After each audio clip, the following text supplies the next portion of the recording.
हाँ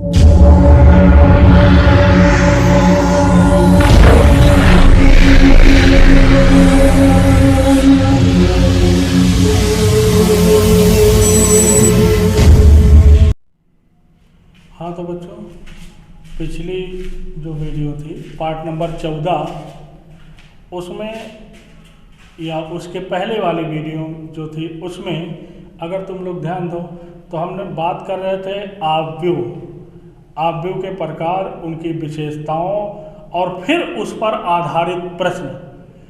तो काफ़ी मात्रा में प्रश्न जो है करवाए गए थे, हर टाइप के लगभग जितने संभव हैं। ठीक, उसी क्रम में हम आगे कुछ टाइप के और प्रश्न हैं उनको हल करने चल रहे हैं। ठीक, तो उन्हीं के क्रम में आइए अब अगला क्वेश्चन देखा जाए। यहाँ पे क्या है कि दो आव्यूह आपस में बराबर दिए गए होंगे तो उसमें वेरिएबल चर x y z ये सब होंगे, या दो आव्यूहों को आपस में बराबर करके चर x y z जो भी सब दिए हैं उन्हीं का मान ज्ञात करना होता है। ठीक, तो आइए देखें क्वेश्चन, उसी क्रम में हम सबसे पहले करते हैं। तो देखिएगा, यदि x प्लस वाई, ध्यान दीजिएगा, x माइनस वाई बराबर 3/2 और 2, तब x तथा y का मान ज्ञात कीजिए। x तथा y का मान ज्ञात करो। यह क्वेश्चन, ऐसे क्वेश्चनों को जहां आव्यूह में स्थित जो वेरिएबल जो मौजूद होते हैं उनका जब मान ज्ञात करना होता है तो वेरिएबल वाला आव्यूह एक तरफ, बाकी सभी आव्यूह एक तरफ करके अवयवों की तुलना कर दी जाती है। ठीक, तो यहां देखिए सोल्यूशन किस रूप में करेंगे, चूंकि x plus y x minus y बराबर 3/2। जानते ही हो, अगर दो आव्यूह आपस में बराबर हैं तो उनके क्रम आपस में समान होते हैं और उनके संगत अवयव आपस में समान होते हैं। तो ये देखो कितने का है, 2 गुणे 1 का है ना, ये भी 2 गुणे 1 का है भाई, एक ही स्तंभ तो है, पंक्ति 2 है ना। तो जब ये आपस में बराबर हैं तो इसलिए x प्लस वाई बराबर 3 समीकरण नंबर 1 और x माइनस वाई बराबर 2 समीकरण नंबर 2। अब इस टाइप के समीकरण तुम लोग हल किए होंगे। इन्हीं समीकरणों को हल करके x और y का मान निकाला जा सकता है। अब कैसे हल करना है पीछे पर बहुत बताया गया है, फिलहाल यहाँ हमको जो दिखाई दे रहा है, हम समीकरण 1 तथा 2 को जोड़ दें। समीकरण 1 तथा 2 को जोड़ने पर जैसे ही जोड़ोगे y y कट जाएगा, 2x बराबर 5। ठीक, तो इम्प्लाइज दैट क्या हो जाएगा, इम्प्लाइज दैट x बराबर 5/2 मिल गया। अब x का मान चाहे समीकरण 1 में चाहे समीकरण 2 में ले जा करके रख दिया जाए। तो चलिए x का मान समीकरण 2 में रखने पर जैसे ही रखोगे समीकरण 2 में, समीकरण 1 में रख दिया जाए, समीकरण 1 में रखने पर तो यह क्या हो जाएगा 5/2। ठीक, 5/2 बरा और प्लस में y बराबर 3, ये हो जाएगा। इम्प्लाइड दैट y बराबर 3 माइनस 5/2। उसके बाद इसको जब हल करोगे तो y बराबर 1/2 आवेगा। ठीक, x और y दोनों निकल गए, लास्ट में आंसर लिख दीजिएगा। लास्ट में आंसर लिख दोगे x बराबर 5/2 कामा y बराबर 1/2। ठीक, तो इस टाइप के क्वेश्चन भी आव्यूह में पूछे जाते हैं, इनको भी जो है हल करना सीखेगा। अगला क्वेश्चन आगे देखा जाए क्या है, इसी पर आधारित और एक आध क्वेश्चन लेते हैं। तुम लोगों को वर्क देते हैं, दे देते हैं क्वेश्चन वर्क। क्या क्वेश्चन, यदि x प्लस वाई और 7 0 2x बराबर -7 0 6। तब x तथा y का मान ज्ञात करो। ठीक, कुछ करना नहीं है, लिखने का तरीका वही है ना। उसके बाद जब कंपेयर करोगे इस साइड में समझ लो करना तुम लोग x प्लस वाई बराबर हमको क्या मिलेगा -1 और एक मिलेगा 2x बराबर 3। इसको समीकरण नंबर 1 बना लो। इम्प्लाई दैट इसको हल करके x का मान तुरंत निकाला जा सकता है। x का मान समीकरण 1 में रख करके y का मान निकाला जा सकता है और जब ये मिल जाएगा तो लास्ट में आंसर लिख दीजिएगा।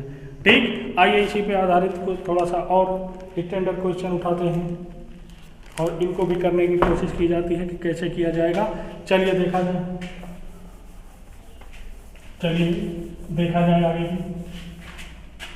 आगे यदि क्वेश्चन यदि x प्लस वाई और x plus y plus z यहाँ और फिर यहाँ 2x प्लस वाई 0 ये बराबर है 3 6 5 0। तब x तथा y का मान ज्ञात करो। ये क्वेश्चन है। सॉल्यूशन वैसे ही ये भी रहेगा। ठीक, तो आइए हम सॉल्यूशन की अब बात करते हैं कैसे करना है। तुम लोग भली बात ही जानते हो, बहुत आसान चीज़ है चूंकि ये दिया गया।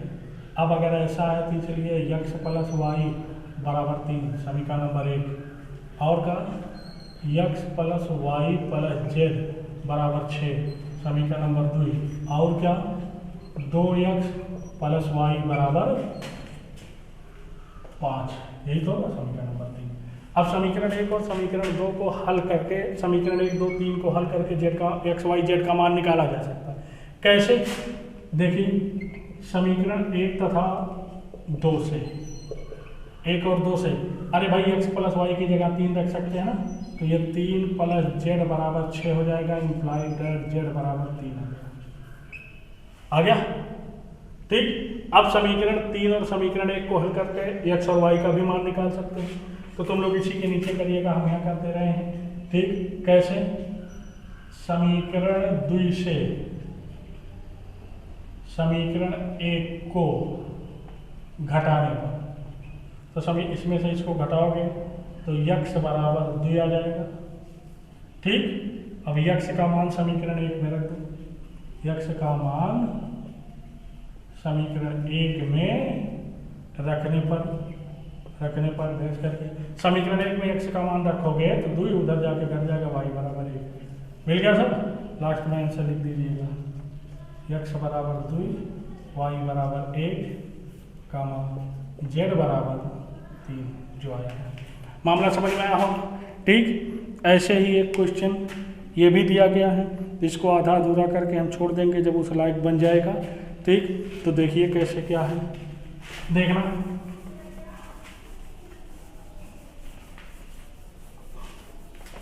जल्दी ध्यान पे।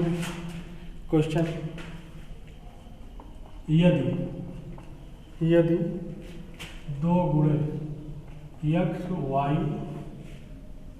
z 0 बराबर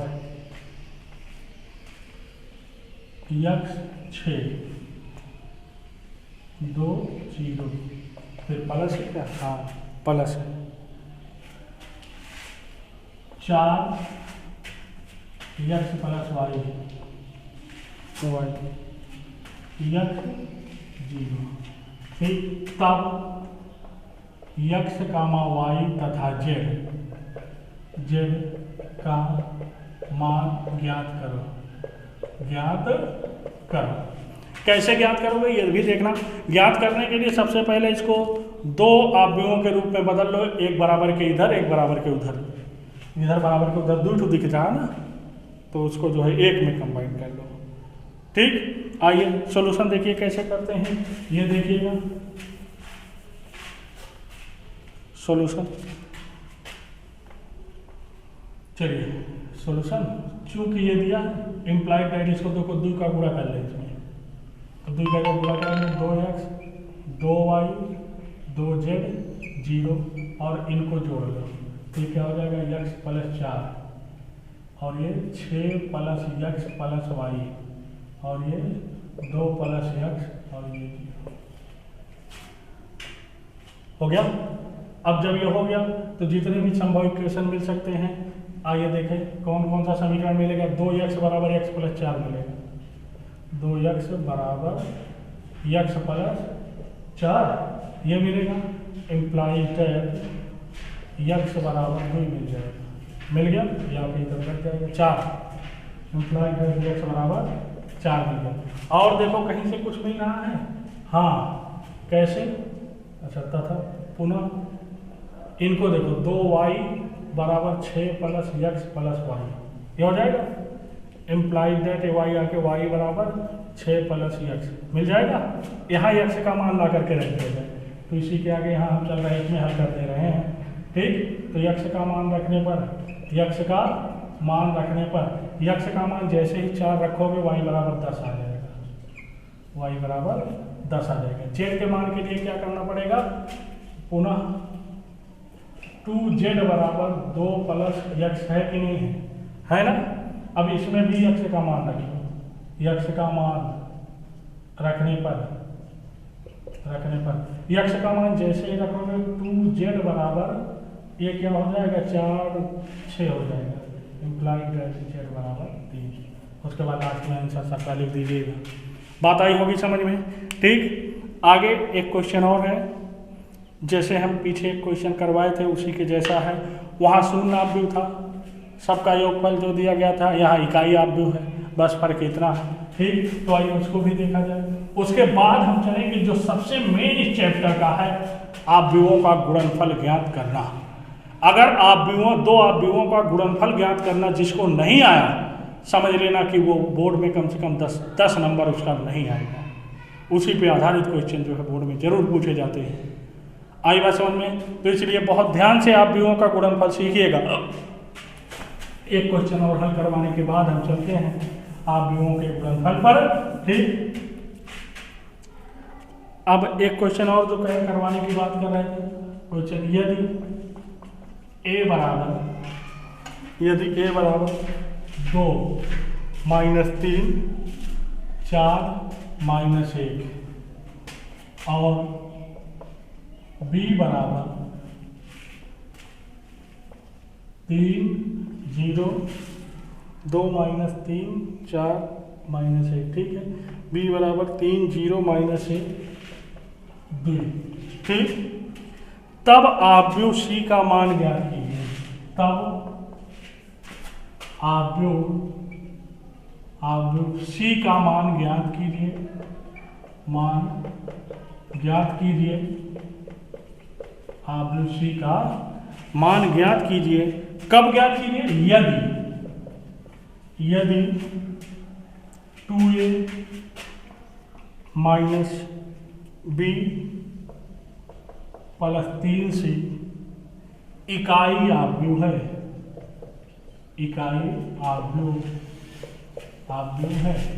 एक क्वेश्चन पीछे हम ऐसे करवाए थे, जब ऐसा शून्य आव्यूह हो, बाकी प्रक्रिया वही है, तो इकाई है तो हम इकाई ले लेंगे। मामला आया समझ में।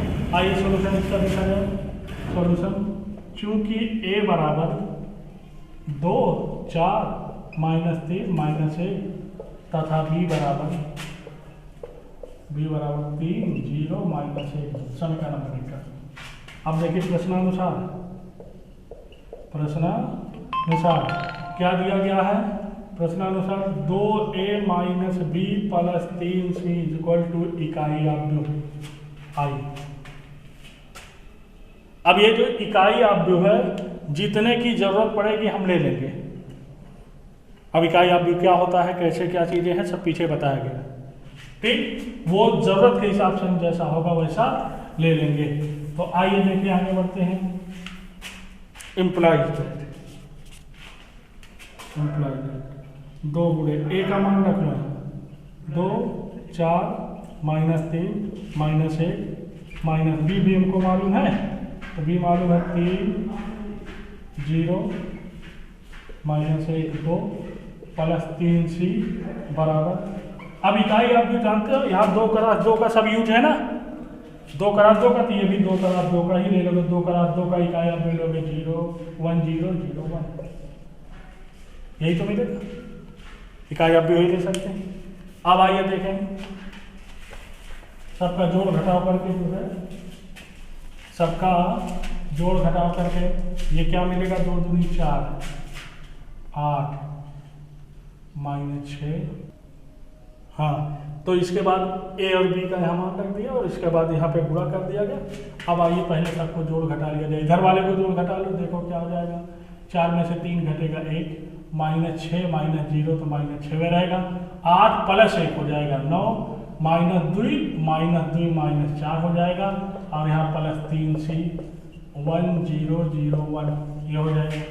अब देखो c निकालना है तो c वाला एक तरफ, बाकी सब एक तरफ, इम्प्लाइड दैट 3c बराबर क्या हो जाएगा 1 0 0 1, और ये इधर जाएगा तो माइनस हो जाएगा 1 9 -6 -4।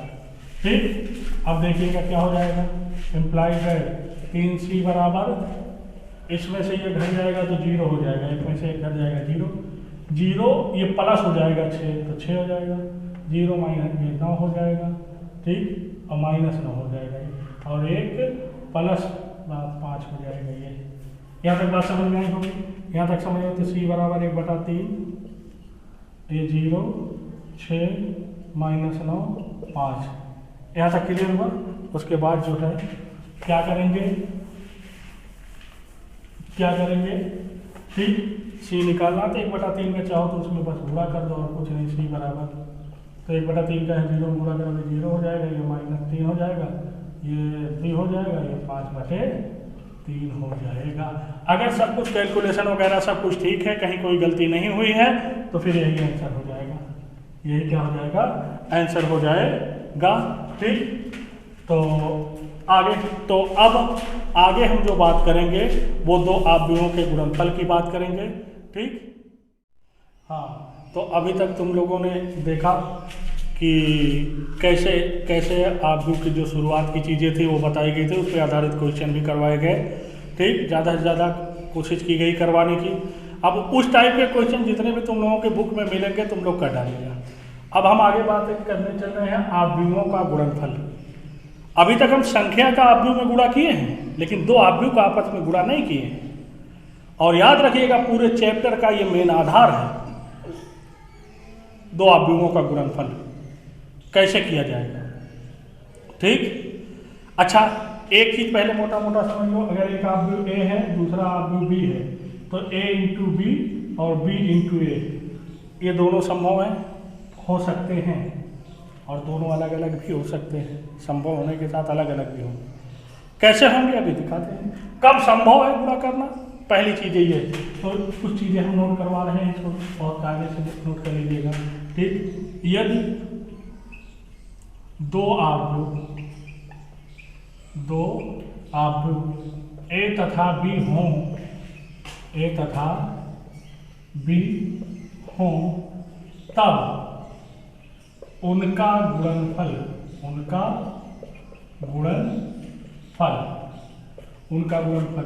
a × b, याद रखिएगा, a × b, इसको हाईलाइट कर दे रहे, a × b तभी संभव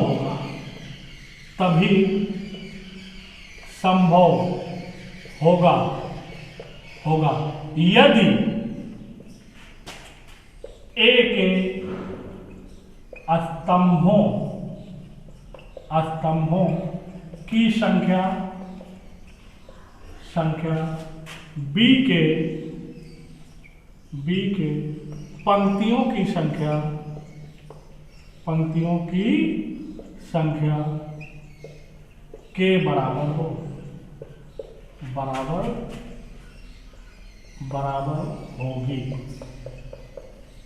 होगी, या अथवा करके या b × a तभी संभव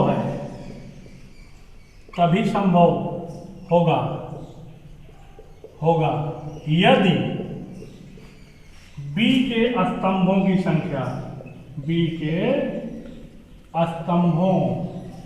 की संख्या ए के पंक्तियों की संख्या के बराबर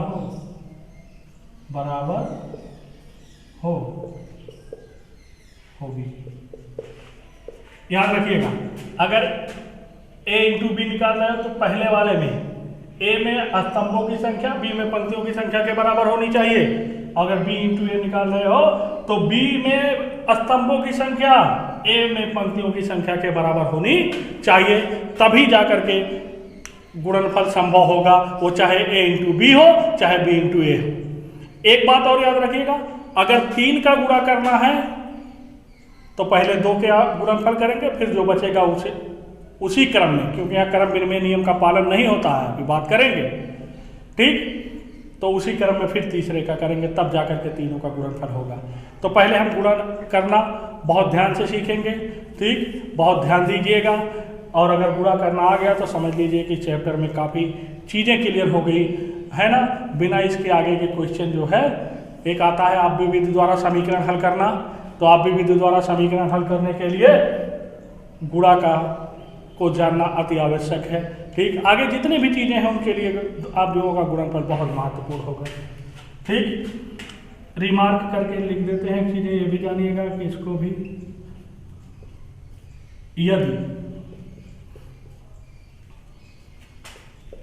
यदि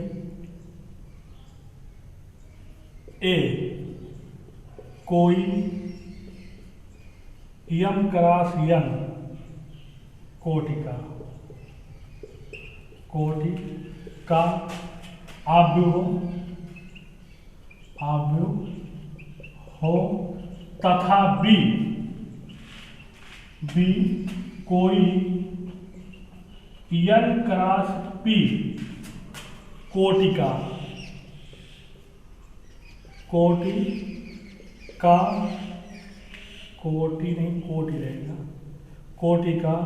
आव्यूह हो तब a इंटू बी एक यम क्रॉस पी कोटि का आव्यूह प्राप्त होगा। कोटि का आव्यूह प्राप्त होगा। याद रखिएगा, अगर ए कोई मतलब यम क्रॉस यम, यन क्रॉस पी का मतलब क्या कि ए के स्तंभों की संख्या बी के पंक्तियों की संख्या के बराबर, गुणा करने पे जो मिलेगा उसमें पंक्ति यम बनेगी और स्तंभ पी बनेगा। मामला समझ में आया, ठीक। तो आइए एग्जाम्पल कर जो है एक आध तुम लोगों को गुणा दिखाते हैं और उसके बाद इसी गुणनफल पे आधारित जो है वर्क भी देते हैं। आइए क्वेश्चन जैसे जो होगा उसी क्रम में हम करेंगे, ठीक। तुम लोग भी उसी क्रम में ही करिएगा, जो जैसे संभव होगा उसी की बात की जाएगी। आइए देखते हैं एग्जाम्पल।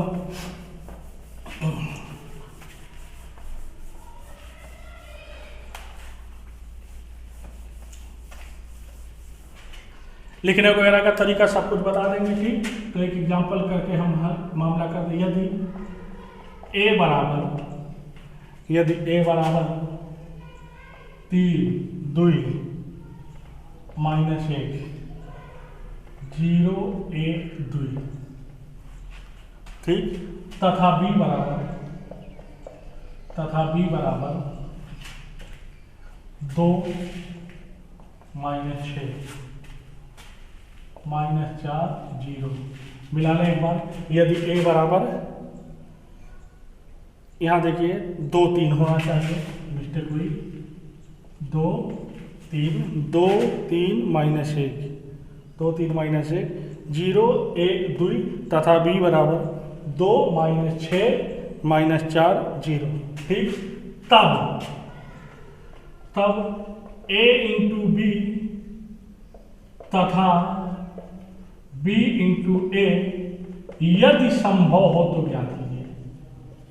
यदि संभव हो तब ज्ञात कीजिए, ज्ञात करो। अब यदि संभव हो, क्यों यदि संभव, इसलिए क्योंकि कभी कभी हो सकता ना संभव रहे, तो हम लिख देंगे असंभव। ठीक, और अगर संभव रहेगा तो वहाँ देखा जाएगा कि कैसे होगा। आइए सॉल्यूशन इसका देखा जाए। सॉल्यूशन लिखने का तरीका देखिएगा, लिखोगे आप व्यू ए बराबर जैसे जो दिया गया 2 3 -1 0 1 2 तथा b बराबर 2 -6 -4 0 समीकरण बनेगी। अब इसलिए पहले a इंटू बी की हम बात करते हैं। a इंटू बी बराबर, तो a वाला पहले रहेगा, क्रम नहीं उलटना चाहिए, ध्यान दीजिएगा। ठीक, 2 3 -1 0 1 2 इंटू बी 2 -6 -4 0। तो ये लिखिए पहले, उसके बाद ये देखना है कि ए में कई स्तंभ है। ए के स्तंभों की संख्या बी के पंक्तियों की संख्या के बराबर होना चाहिए ना। तो एक स्तंभ, 2 स्तंभ, 3 स्तंभ। अब अगर इसमें 3 स्तंभ हैं तो इसमें 3 पंक्ति होनी चाहिए, तभी संभव होगा, नहीं तो नहीं संभव होगा। तो ये में कई पंक्ति है, 1 2 1 ही 2। अरे भैया इसमें 3 स्तंभ, तो ये में 3 पंक्ति हो चाहिए तब गुणनफल संभव है परिभाषा के हिसाब से। लेकिन ये में 3 पंक्ति नहीं है, केवल 2 पंक्ति है, तो इसलिए a इंटू बी जो है असंभव होगा। ठीक, यहां लिख देंगे असंभव, असंभव, असंभव। ठीक, क्यों? क्योंकि a के स्तंभों की संख्या b की पंक्तियों की संख्या के बराबर नहीं है। तो implies that a into b बराबर असंभव हो गया। मामला यहाँ तक समझ में आया होगा। ठीक, आइए फिर देखें, पुनः b इंटू ए की बात करें। पुनः b इंटू ए की बात करें तो b वाला आपकी बात पहले लिखोगे, क्या है 2 -6 -4 0 इंटू फिर ए वाला लिखेंगे तो 2 3 -1 0 1 2। फिर वही देखो, चेक करो, अब की बार इसके पहले वाले में स्तंभों की संख्या, दूसरे वाले में पंक्तियों की संख्या के बराबर होते हैं। क्या स्तंभ है? 2 स्तंभ है। एमन क्या पंक्ति है? 2 पंक्ति है। मतलब इसके स्तंभों की संख्या इसकी पंक्तियों की संख्या के बराबर है, तो यहां पे गुणनफल संभव है। ठीक, अब कैसे गुणा करेंगे ध्यान से देखना। एक आप भी वाला मार्क बना लो, बस मतलब जहां तक जाएगा भी बाद में। अब गुणा करने के लिए कैसे करेंगे जानते हो? ध्यान देना, हमारा हाथ इसका गुणा इसमें,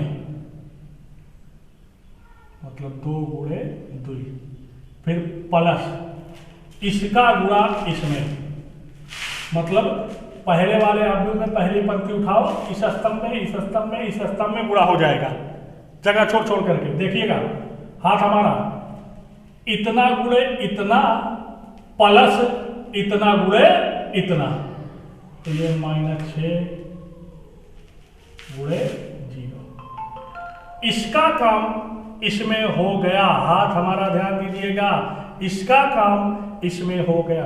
अब गैप करके जैसे आप भी लिखा जाता, फिर यहां अब फिर इसमें हम करेंगे तो 2 गुणे 3, हाथ हमारा देखिएगा 2 गुणे 3, 2 गुणे 3, फिर प्लस -6 गुणे 1, हाथ हमारा देखिएगा -6 गुणे 1। मतलब इनका काम इनमें भी हो गया। अब एक और बचे ना, फिर इनका काम इनमें करेंगे, हाथ देखिएगा, फिर यहां 2 गुणे -1, जगह थोड़ा सा छोड़ो, 2 गुणे -1, फिर प्लस -6 गुणे 2, -6 गुणे 2, तो -6 गुणे 2 हो गया काम। अब इसमें पहली वाली पंक्ति का काम हो गया। यहां तक समझ में आया होगा? अब इसका काम सबके साथ हो गया, इनका काम इनके साथ, इनके साथ, इनके साथ हो गया। अब इनको उठाओ नीचे वाले को, तो फिर देखिएगा यहां क्या, अब नीचे लिखेंगे -4 गुणे 2, 4 गुणे 2, -4 गुणे 2, फिर प्लस 0 गुणे 0 0। इनका काम इनमें हो गया। अब फिर गैप कर थोड़ा -4 गुणे 3 4 गुणे 3 फिर प्लस 0 गुणे 1 0 गुणे 1। इनका काम इनमें भी हो गया। फिर उसके बाद देखिएगा -4 गुणे -1 गैप करके -4 गुणे -1 फिर प्लस 0 गुणे 2 0 गुणे 2। आप बस काम टोटल खत्म हो गया। यहाँ तक मामला समझ में आया होगा। ठीक, अब जब समझ में आ गया तो बाकी वही जोड़ घटाव करना है। 4 ये 0 हो जाएगा, खाली यहाँ 4 हो जाएगा। यहाँ 6 प्लस 6 -6 तो 0 हो जाएगा। यहाँ -2 -12 -14 हो जाएगा। यहाँ -8 ये 0 तो -8 खाली बचेगा। यहाँ -12 केवल -12 और 0 गुणे को 0 हो जाएगा -12। ठीक, यहाँ देखिएगा +4 और +0 हो जाएगा तो +4 बचेगा। ये रहा b इंटू ए ज्ञात हो गया। आंसर लिख दीजिएगा a इंटू बी बराबर असंभव ठीक, कामा b इंटू ए बराबर जो आया है क्या आया है 4 0 -14 -8 -12 4। इस तरह से यहाँ लिख दीजिएगा। तो आंसर का मिलान कर लें इसका। ठीक, तो आइए आंसर मिलान कर लिया जाए।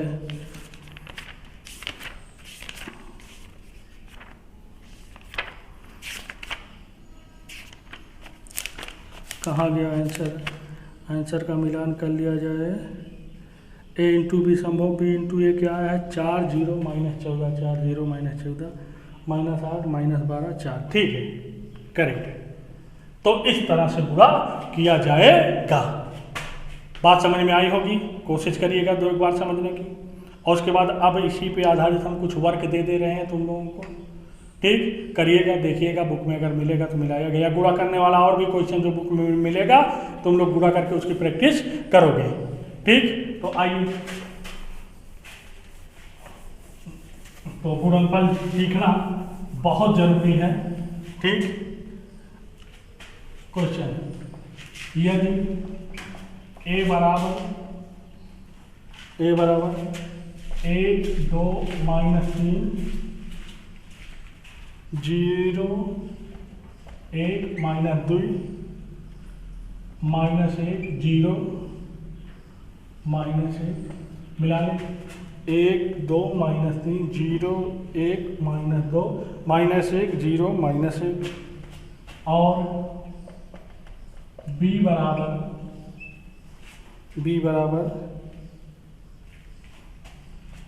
0 0 2 2 0 0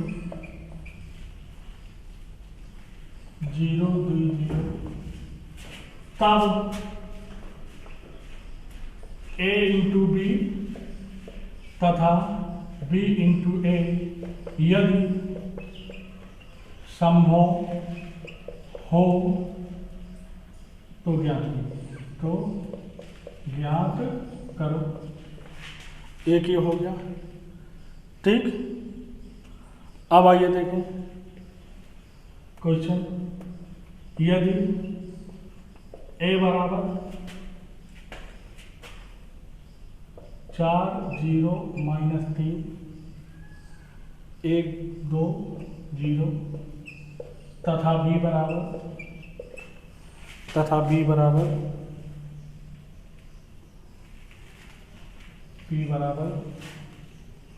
2 1 1 1 -2 3 4। तब a इंटू बी तथा b इंटू ए यदि संभव हो तो ज्ञात करो। ये हो गया। ठीक, एक आध क्वेश्चन और।